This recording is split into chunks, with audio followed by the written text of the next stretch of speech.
of the eye, how do objects redirect the light into our eyes when we see them? Alhazen realized there was a clue in the way mirrors work.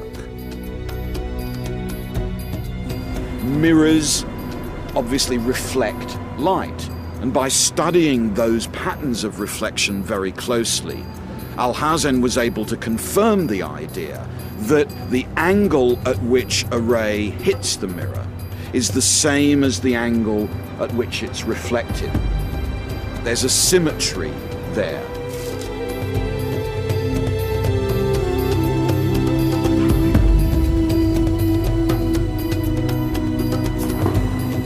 It's as though a ball is striking a wall and then bouncing off.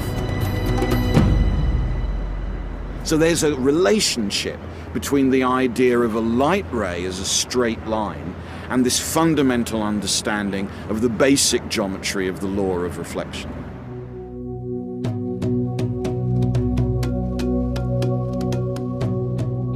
Alhazen had the genius to realize that light bounces like a ball off all objects, not just mirrors.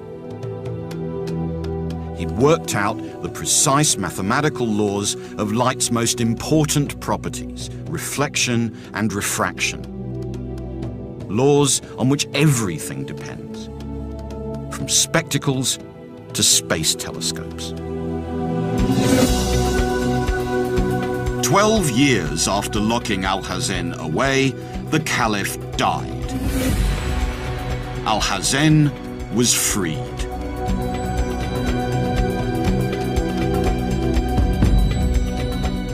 He began obsessively refining his ideas.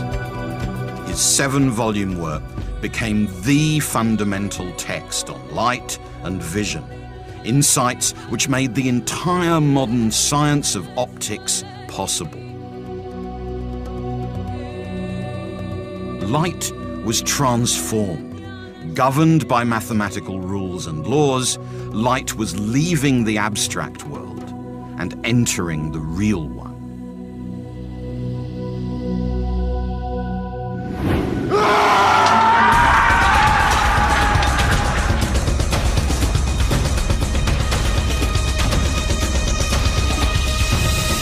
Within 2 centuries of Alhazen's death, militant Christianity mobilized against Islam in the Mediterranean.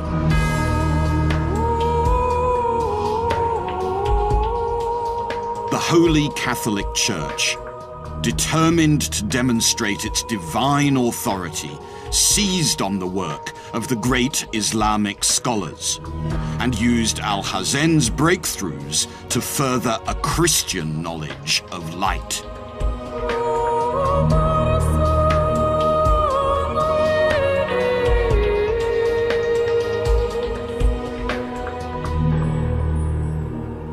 In the period between about 1000 and 1200 AD, the translation of these texts by scholars from Arabic into Latin, their transmission to the new schools and universities of Western Europe, would produce something like a revolution of learning, a completely new approach to the study of nature.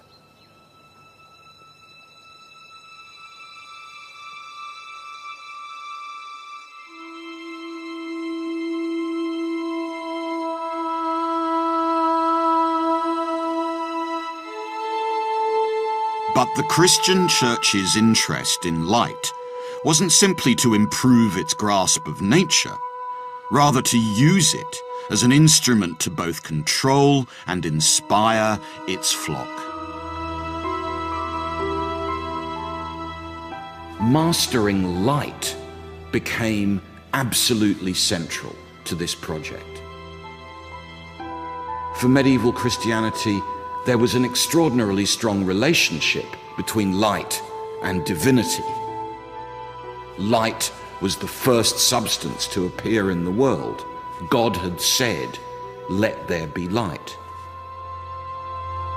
At the same time, light became a way of theatricalizing, of dramatizing the truths of the faith. In ways it's now almost impossible for us to imagine The churches were bright with candlelight, with stained glass of the most extraordinary colours. A whole theatre of the faith whose working in many ways depended on the mastery of light and colour.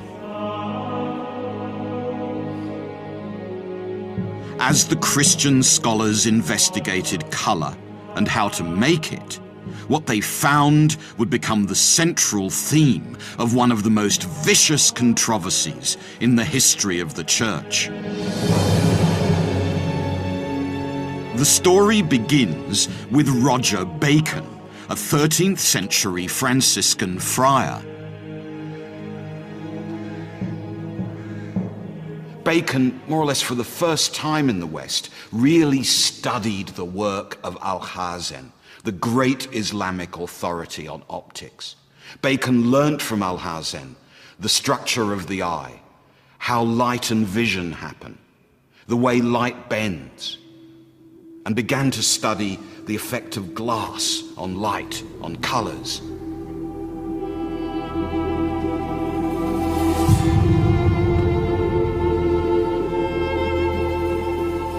By thinking hard about the new glass technologies of the 13th century, Bacon made the most extraordinary breakthrough.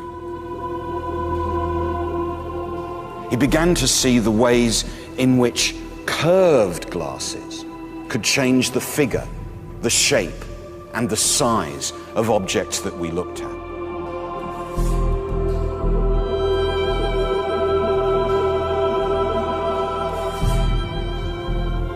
Bacon wrote down accounts of newfangled spectacles, of bits of curved glass, which made distant objects appear very near, which made tiny objects vast, which could put colored images into the sky. His excitement is palpable.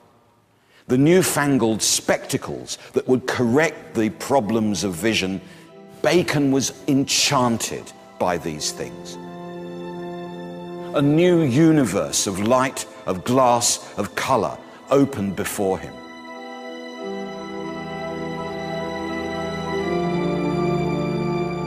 Bacon didn't just observe and think in some vague way about how light behaved in the world at large. He brought it into the workshop and experimented on isolated aspects of light's behaviour. He watched how it distorted through water and glass. And he noticed how in the sunlight, droplets of water seemed to produce the same colours as the ones he saw in rainbows. Bacon seems to have become obsessed by the rainbow.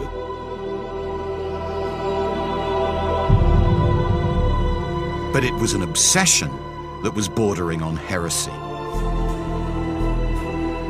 Towards the end of the book of Genesis, Christians learnt that after the great flood which had destroyed all but a few select faithful, God had put into the heaven a mark of his covenant, that he would never again visit destruction upon them. The rainbow stood for that extraordinary relationship between the believers and their God. Yet Bacon was driven to explain the rainbow using logic and reason.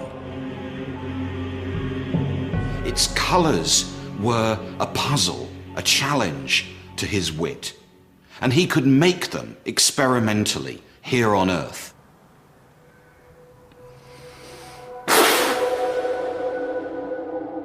He would amaze his audiences by swallowing a mouthful of water and then spitting it out in an arc through a beam of sunlight. He was reproducing colours which you could see in heaven, here on Earth, experimentally. It dawned on Roger Bacon that God's miraculous rainbow